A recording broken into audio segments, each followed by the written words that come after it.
Hello everyone, आज हम बात करेंगे आरआरबी पीओ एग्ज़ाम के बारे में। ठीक है, तो आज हम जो है इसकी मैं आपको डिटेल स्ट्रैटेजी बताऊंगी। ठीक है, प्रीवियस ईयर किस तरह का एग्ज़ाम रहा था, क्या कट ऑफ रही थी आप लोगों की, ठीक है, वो बताऊंगी आपको।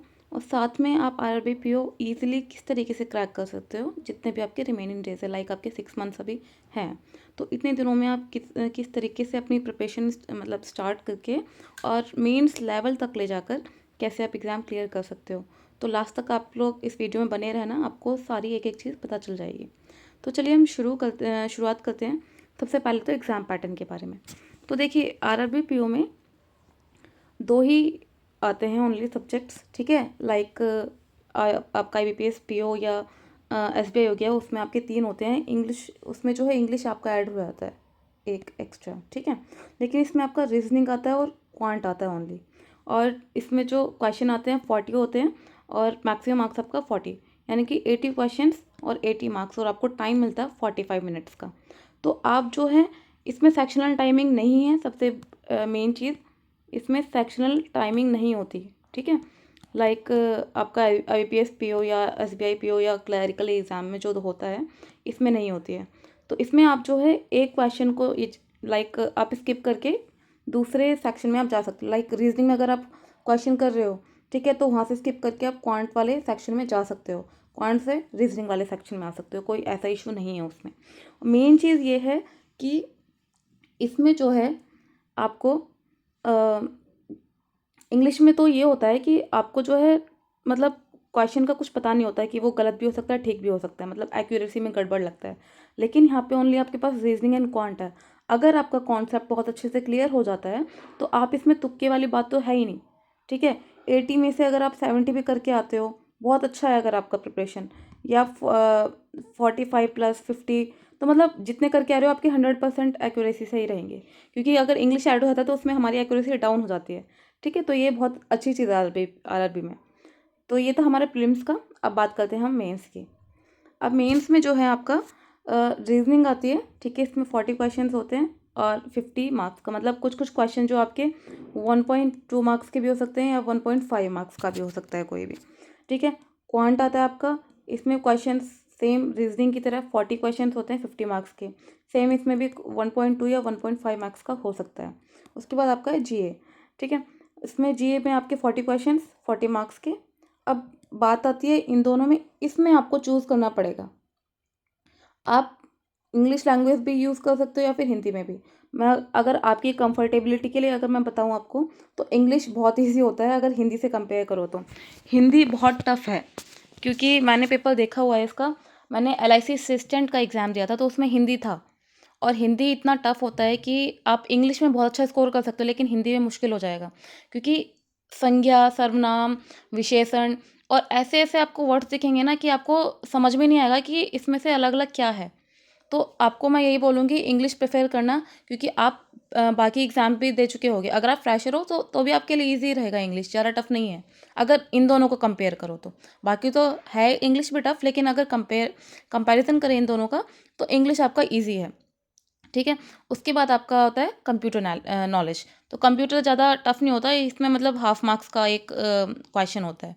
ठीक है, बेसिक कंप्यूटर की मतलब पढ़ लोगे तो हो जाएगा आपका। बाकी अब इसमें जो है इन तीनों में से आप लैंग्वेज चूज़ कर सकते हो, या हिंदी या इंग्लिश, इसमें भी आपको सूटेबिलिटी लगती है। ठीक है, और इसमें भी टाइमिंग जो है कोई सेक्शनल टाइमिंग नहीं है। ठीक है, जैसे आपका प्रीलिम्स में था, आप जो है एक सेक्शन से दूसरे सेक्शन में स्किप करके जा सकते हो, या फिर ठीक है, रीजनिंग से आपको क्वांट में आना हो, क्वांट से जनरल में आना हो, उसके बाद वापस दूसरे सेक्शन में जाना हो, तो ऐसा कोई इशू नहीं है। ठीक है, आप इसमें स्किप करके दूसरे क्वेश्चन में जा सकते हो। ठीक है, तो ये तो रहा हमारा पैटर्न। ये तो रहा था हमारे पैटर्न की बात। अब हम बात करते हैं अपने कट ऑफ एनालिसिस। ठीक है, तो इसमें मैंने स्टेट वाइज कट ऑफ होती है, क्योंकि इसमें तो मैं सबके लेके नहीं आई हूँ। मैं आपको बस ये बताना चाहती हूँ कि आपका मिनिमम कट ऑफ जो है 45 रही थी आपकी लास्ट ईयर की, और जो मैक्सिमम रही थी 55, यानी कि 80 में से 45 एंड 80 में से 55। तो आप ये लगा लीजिए, अगर आप बहुत अच्छे से प्रिपरेशन कर लेते हैं, ठीक है, और with accuracy, with proper accuracy, अगर आप 60 क्वेश्चन भी कर लेते हैं तो आप इजीली क्रैक कर सकते हो। ठीक है, अब वो 60 बनाने लायक भी आपकी मेहनत होनी चाहिए, बिकॉज़ इतना लेवल ज़्यादा आपका हाई होता नहीं है प्रीलिम्स का। प्रीलिम्स काफ़ी मतलब लेवल ठीक होता है, मॉडरेट टाइप का होता है, हाई नहीं बोलूँगी मैं उसको, ठीक है? ईज़ी टू मॉडरेट लेवल मिलेगा आपको। मैंने भी दिए हैं पेपर, तो मुझे आइडिया है इस चीज़ का, ईज़ी टू मॉडरेट मिलेगा, हाई लेवल नहीं होता है। तो आप ईज़िली अगर आपकी बहुत अच्छे से प्रैक्टिस है, ठीक है? बहुत अच्छे से आपने तैयारी कर सकती है, कॉन्सेप्ट आपके क्लियर हैं, ईज़िली आप 50 टू 60 आप आराम से जो है इसमें क्वेश्चन जो है अटेम्प्ट कर सकते हो, ठीक है? उसके बाद मेंस की बात करते हैं, तो मेंस की प्रीवियस ईयर की कट ऑफ बता रही हूँ मैं आपको। तो मिनिमम जो आपकी रही थी 200 में से, आउट ऑफ 200 48 मिनिमम रही थी। और ये वहाँ की है जहाँ पे आपकी वैकेंसीज बहुत ज़्यादा थी, और जहाँ पर जो है और लेवल आपका थोड़ा डाउन था, ठीक है? क्योंकि जो कट ऑफ होती है वो दो चीज़ों पर डिपेंड करती है आपकी, एक तो वैकेंसी, ठीक है, और दूसरा आपका लेवल। अगर आपकी वैकेंसीज कम होंगी तो कट ऑफ आपकी ऊपर जाएगी, ठीक है? और लेवल भी अगर आपका टफ होगा, ठीक है, या इजी लेवल होगा, तो अभी आपकी कट ऑफ ऊपर जाएगी। तो दोनों मतलब आप ये लगा लीजिए कि दोनों के ऊपर ही जो आपकी कट ऑफ डिपेंड करती है। और मैक्सिमम आपकी जो रही थी वो 78 रही थी। तो आप उस तरीके से तैयारी करके चलना कि आपको जो है कट ऑफ है, कट ऑफ को एक बार दिमाग में रखना कि हाँ भाई इतना है, तो मुझे इस लेवल से बहुत ज़्यादा ऊपर जाना है, ठीक है? ये अपने लिए एक मार्जिन रखिए, ठीक है? इस मार्जिन से आपको बहुत ज़्यादा ऊपर स्कोर करना है, ताकि आपको प्रॉब्लम ना हो, ठीक है, फाइनल स्टेज में। तो ये था आपका कट ऑफ का प्रेडिक्शन नहीं, एक एनालिसिस, ठीक है, लास्ट ईयर की। अब हम सीधा बात करते हैं आपको प्रिपरेशन किस तरीके से करनी है। तो देखिए, सबसे पहले हम बात करेंगे क्वांट की। देखिए, क्वांट में आपको, अगर आप फ्रेशर हैं, बिल्कुल ठीक है, फ्रेशर हैं, तो आपको सबसे पहले आपको स्पीड मैथ से स्टार्ट करना है। अब ये स्पीड मैथ क्या होती है? स्पीड मैथ में आपके टेबल्स आते हैं, ठीक है, सिंपल कैलकुलेशंस आती हैं, आपके स्क्वायर रूट आते हैं, ठीक है, क्यूब रूट आते हैं।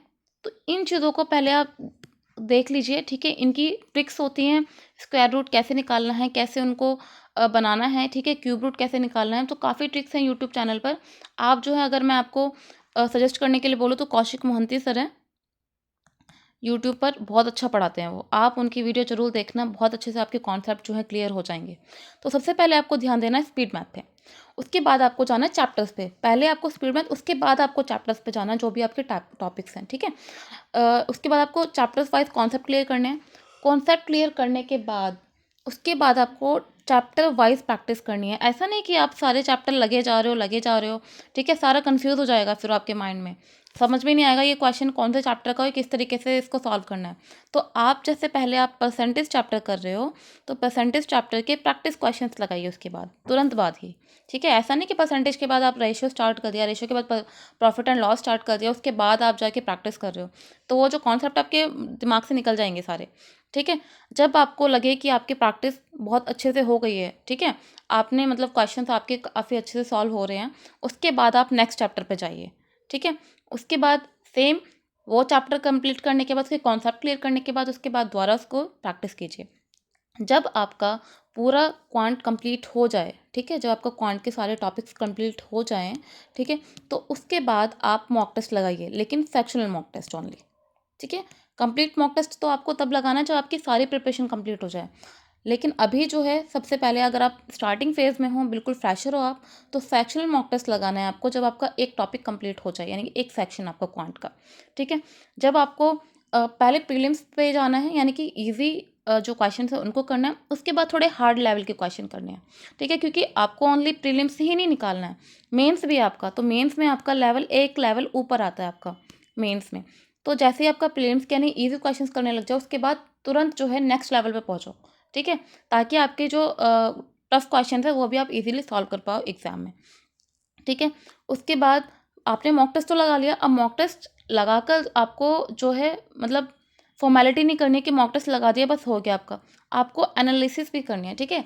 एनालाइज़ करना है मॉक टेस्ट को प्रॉपर तरीके से। अगर नहीं करोगे तो प्रॉब्लम हो जाएगी। आपको यही नहीं पता चलेगा आप मॉक टेस्ट में कहाँ गलती कर रहे हो, क्यों गलती कर रहे हो, कैसे कर रहे हो।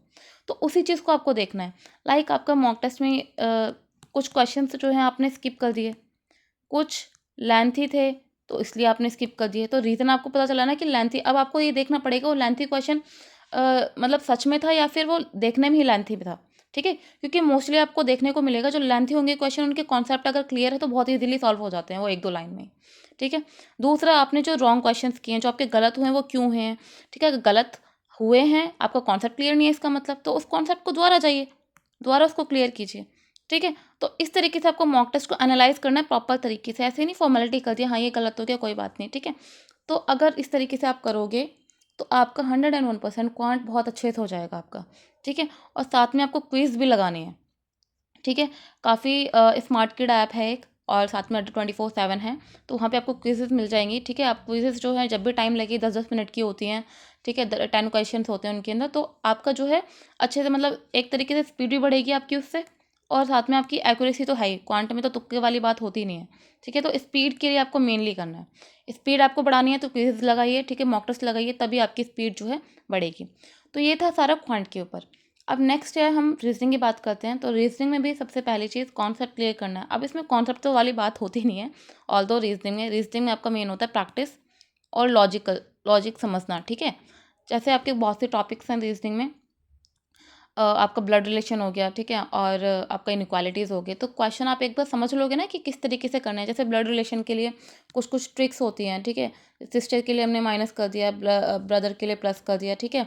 और साइन जो हम यूज़ करते हैं सिस्टर से ब्रदर के लिए, ये ठीक है, हस्बैंड वाइफ के लिए। तो इस तरीके की चीज़ें आपको पहले फर्स्ट टाइम में तो देखनी पड़ेंगी, उसके बाद आपको समझ में आ जाएगा ना, फिर इसमें भी आपको प्रैक्टिस करनी है। जैसे मैंने आपको क्वांटिम बताया टॉपिक वाइज, ठीक है। लाइक आपने ब्लड रिलेशन किया, ठीक है, उसके बाद उसको अच्छे उसके क्वेश्चंस लगाए आपने, सिंपल से लेकर जो हार्डेस्ट लेवल है वहाँ तक, ठीक है। ऐसा नहीं सिंपल क्वेश्चंस पे अटक जाओ कि हाँ भाई खुशी हो रही है सारे क्वेश्चन सॉल्व हो रहे हैं। भाई अगर एक ही लेवल पे रहोगे तो सारे क्वेश्चन सॉल्व होंगे, लेकिन आपको लेवल भी तो बढ़ाना है, आपको मेंस के एग्जाम में भी देना है, ठीक है। तो आपको सेम इसमें भी ऐसे ही करना है, डेली जो है टॉपिक वाइज प्रैक्टिस करनी है, जो मैंने आपको बताया। उसके बाद पजल्स, ठीक है, पजल्स आपकी बहुत आती हैं, ठीक है। मेन जो पोर्शन होता है आपके एग्ज़ाम में वो पजल्स का मिलेगा, ठीक है। अब एक पजल में आपके 5 क्वेश्चंस होते हैं, यानी कि अगर आपने एक पजल भी 2-3 मिनट में सॉल्व कर ली तो आपके 5 क्वेश्चन इजीली बन जाएंगे। तो कितना बेनिफिट है इस चीज़ से। तो पजल्स जो हैं आप ज़्यादा से ज़्यादा सॉल्व करिए। आप ये लगाइए कि 5 पजल आपको डेली सॉल्व करनी है, अगर आप घर पर बैठ के प्रैक्टिस कर रहे हो। अगर आपके पास टाइम नहीं है, वर्किंग है, तो आप कम थोड़ा टाइम दे सकते हो उसमें, ठीक है। तो 5 पजल आपको डेली लगानी है, ये आप अपना फंडा बना के रखिए। साथ में क्वेश्चन जो है इजी टू हार्ड, ठीक है, ऐसा नहीं कि इजी पे ही लगे रहो, उसके बाद लेवल बढ़ाइए और हार्ड क्वेश्चंस पे जाइए। क्योंकि अगर आप बाद में करोगे कि हाँ भाई पहले प्रीलिम्स उसके बाद मेंस साथ में करके चलोगे तो प्रॉब्लम नहीं होगी आपको, ठीक है, मेंस तक के लिए। तो अभी से अपनी प्रैक्टिस इस तरीके से बना के रखिए ताकि मेंस के एग्जाम तक जब आपका नोटिफिकेशन आए कोई प्रॉब्लम ही ना हो। उस टाइम बस आप मॉक टेस्ट लगाइए, ठीक है। फिर उसके बाद आपको इसमें भी सेक्शनल मॉक टेस्ट लगाना है, ठीक है। सेक्शनल मॉक टेस्ट लगाइए, एनालाइज करिए, ठीक है, कहाँ गलती हो रही है, क्यों हो रही है, ठीक है, उसको ठीक करिए, ठीक है। उसके बाद जब आपका रीजनिंग एंड क्वांट हो जाए, ठीक है, प्रॉपर तरीके, उसके बाद आप फुल मॉक टेस्ट लगाइए और फिर देखिए कि आपकी कहाँ गलती हो रही है। आई होप आपकी गलती होनी नहीं चाहिए, बट आपको देखना है अगर आपसे कोई स्किप क्वेश्चन हो रहे हैं तो आपकी इसकी स्पीड की वजह से भी हो सकता है, तो स्पीड को इंक्रीज़ कीजिए। और स्पीड इंक्रीज़ होगी मॉक टेस्ट एंड क्विज़ से और प्रैक्टिस से। जितना प्रैक्टिस करोगे उतना आपकी स्पीड जो है इंक्रीज़ होगी। तो ये था आपका प्रीलिम सॉरी क्वांट और रीजनिंग के लिए। तो मैं ये जो पूरा आपको स्ट्रैटेजी बता रही हूँ मेंस तक के लिए बता रही हूँ, ऐसा नहीं कि प्रीलिम्स के लिए बता रही हूँ, तो पूरा कंबाइंड है ये, ठीक है। उसके बाद आते हैं इंग्लिश। अब इंग्लिश जो है मैं किस लिए बता रही हूँ, ये आपका मेंस के लिए, ठीक है। जो लोग हिंदी चूज़ कर रहे हैं, हिंदी का जो है टफ़ है, मैं आपको सजेस्ट करूँगी हिंदी को चूज़ मत करना, बहुत ज़्यादा टफ़ आती है हिंदी। आप मैं आपको डिसअपॉइंटेड नहीं कर रही हूँ, जस्ट अगर आपको हिंदी पसंद है तो आप कर सकते हैं, अगर आपकी हिंदी बहुत अच्छी है तो। बाकी मैं आपको यही बोलूँगी कि इंग्लिश आप प्रेफर करना। तो इंग्लिश के लिए आपको बस स्टार्टिंग में थोड़ा ध्यान देने की ज़रूरत है, उसके बाद आप क्वेश्चंस लगाने से लग जाओगे ना तो आपको अच्छे से आइडिया हो जाएगा कि इसमें ये जो है ये गलती है। पहले आप ग्रामर स्ट्रॉन्ग कीजिए, ठीक है। निमिषा बंसल मैम है एक यूट्यूब पर, तो आप उनको जो है वहाँ से पढ़ सकते हो, बहुत अच्छा पढ़ाती है मैम, ठीक है। उनके रूल्स हैं 120 ग्रामर रूल्स, वो कर लीजिए। अगर उन रूल्स को कर लोगे तो बहुत ज़्यादा आपका 70 to 80% जो है आपका कवर हो जाएगा इसमें, ठीक है। टेंस करने हैं आपको, उसके बाद फिर रीडिंग डेली करनी है आपको। अब रीडिंग का मतलब ये नहीं कि आप जैसे काफ़ी लोग सजेस्ट करते हैं कि आपको न्यूज़पेपर ही करना है, आप कुछ भी रीड कर सकते हैं अपने मन के। कोई बुक पसंद है आपको, ठीक है, तो आप बुक रीड कर सकते हो, लेकिन रीडिंग करनी है। रीडिंग से आपकी जो रीडिंग कॉम्प्रहेंशन में बहुत ज़्यादा इफेक्ट करेगा वो, क्योंकि आप रीडिंग करने लग जाओगे, आप उसका मीनिंग समझने लग जाओगे, तो वो चीज़ मेन होती है, ठीक है। उसके बाद आपका सब्जेक्ट वर्ब एग्रीमेंट बहुत इंपॉर्टेंट टॉपिक है आपका इंग्लिश का। अगर आपने इसके सारे रूल्स कर लिए, आपका इंग्लिश में बहुत अच्छा स्कोर आ जाएगा, ठीक है। तो ये बहुत ज़्यादा ही इंपॉर्टेंट है। उसके बाद मॉक टेस्ट सेम, ठीक है। तो मॉक टेस्ट लगाना है, मॉक टेस्ट से आपको ये पता चलेगा कि हाँ भाई आपकी गलती कहाँ हो रही है, किस कारण हो रही है, तो वो उसको एनालाइज करना, ठीक है। और जो गलती हो रही है ना आपको, आप इंग्लिश में जितनी आप गलतियाँ करोगे उतना आप सीखोगे, ऑल्दो सब में सीखोगे, बट इसमें क्या होगा, आपको रूल पता चलेगा नया, ठीक है। नया रूल पता चलेगा, उसको नोट कर लीजिए कि हाँ भाई ये रूल है। तो इस तरीके से आपकी जो है प्रैक्टिस बहुत अच्छे से हो जाएगी। तो ये था इंग्लिश का। अब आते हैं हम जीए पर, ठीक है। अब जीए जो है, जीए के लिए आपको लास्ट तक नहीं बैठना है कि आपका मेंस आएगा तब, अभी से स्टार्ट कीजिए। जीए को अभी से अगर आप लेके चलोगे तो वो आपको बाद में जो है प्रॉब्लम नहीं होगी, क्योंकि आप जो अपनी प्रिपरेशन कर रहे हो वो आप एग्ज़ाम निकालने के लिए करो, ना कि सिर्फ प्रीलिम्स के लिए। तो जीए में आपको क्या करना है, पहले तो एक सोर्स को नहीं लेके चलना है, क्योंकि कुछ चीज़ें क्या होती हैं कि अगर एक पीडीएफ में नहीं है आपके, लाइक आपका अफेयर्स क्लाउड, आपको प्राइमरी मैं जो आपको सजेस्ट करूँगी अफेयर्स क्लाउड से आप कीजिए। उसके बाद साइड बाय साइड आप किसी भी दूसरी पीडीएफ को ले सकते हैं, लाइक अड्डा 24/7 हो गया या कोई भी सोर्स हो गया, ठीक है। आप क्या करो, नोट्स बनाइए, ठीक है। नोट से बहुत फ़र्क पड़ता है, मैंने भी नोट से बनाए थे, बहुत अच्छा स्कोर रहा था उससे, तो आपको भी मैं ये सजेस्ट करूँगी, नोट्स बनाइए, डेली पढ़िए पहले तो, डेली के बाद आप वीक निकालिए, ठीक है। वीकली के बाद मंथली पीडीएफ आती है, उसको कीजिए। तो आप अगर मंथली डेली और वीकली कर लेते हो ना, तो आपको मंथली में ज़्यादा मतलब प्रॉब्लम नहीं होगा, बहुत ईजी लगेगा, क्योंकि आपने सारा पढ़ा हुआ है वो, ठीक है। उसके बाद रिवीजन कीजिए, क्योंकि जीए जो है सारा की सारा रिवीजन के ऊपर बेस होता है। जितनी आप रिवीजन करोगे उतना आपकी रिटेंशन पावर बढ़ेगी और उतना ज़्यादा आपको याद रहेगा, ठीक है। साथ में अगर आप जनरल अवेयरनेस की बात करें तो मेनली जो है 6 मंथ, अगर आपके पास टाइम है, ऑल ऑब्वियसली अभी आपके पास टाइम है तो अभी से आप कवर करके चलिए, नहीं तो मिनिमम आपके 4 मंथ्स जो हैं कंपलसरी होते हैं, ठीक है। तो जीए जो है कुछ अभी से कोई प्रॉब्लम नहीं है, अभी से आप डेली उठिए। अब अगर आप आधा घंटा भी निकाल लोगे तो एक दिन फर्स्ट जो डेली पीडीएफ आराम से आप उसमें टाइम निकाल सकते हो, ठीक है। एक बार रीड कर लीजिए बस, अगर आपके पास ज़्यादा टाइम नहीं है तो रीड करने से ये बहुत इफेक्ट पड़ेगा आपको, कम से कम ये रहता है कि हाँ हमने पढ़ा हुआ है ये, ठीक है। तो जीए को आपको इस तरीके से कवर करना है। अब आते हैं हम कंप्यूटर नॉलेज पे। कंप्यूटर में जो है काफ़ी पीडीएफ्स मिल जाएंगे, ठीक है, यूट्यूब पर काफ़ी हैं, ठीक है। बेसिक आप देख लीजिए, बहुत है, कंप्यूटर में इतना डेप्थ में पूछते नहीं है ये, ठीक है। कंप्यूटर में अगर आप बेसिक कर लोगे, ठीक है, हार्डवेयर क्या होते हैं, सॉफ्टवेयर क्या होते हैं, ठीक है, हार्डवेयर में कौन कौन से कंपोनेंट्स आते हैं कंप्यूटर में, ठीक है, और आपकी फंक्शन कीज़ कौन सी होती हैं, ठीक है। और जैसे कमांड पूछ लें कि कंट्रोल प्लस सी किसकी कमांड होती है, किसके लिए यूज़ होती है, तो इस टाइप के क्वेश्चंस आते हैं। तो कंप्यूटर में आप बेसिक कर लीजिए, ठीक है, बहुत बहुत हो जाएगा आपका उससे, ठीक है। तो ये था आपका पूरा आरआरबी पीओ की स्ट्रैटेजी। आप इसको क्लैरिकल में भी ले सकते हैं, ठीक है। अगर आपकी पीओ की अच्छे से स्ट्रैटेजी है तो क्लैरिकल तो आप इजीली निकाल सकते हो। बाकी आपको कुछ भी क्वेरी हो तो आप मुझसे पूछ सकते हैं। मेरा एक टेलीग्राम चैनल है, मैंने उसका लिंक जो है डिस्क्रिप्शन बॉक्स में डाल दिया है, आप उसको ज्वाइन भी कर सकते हैं। तो आज के लिए इतना ही, थैंक यू।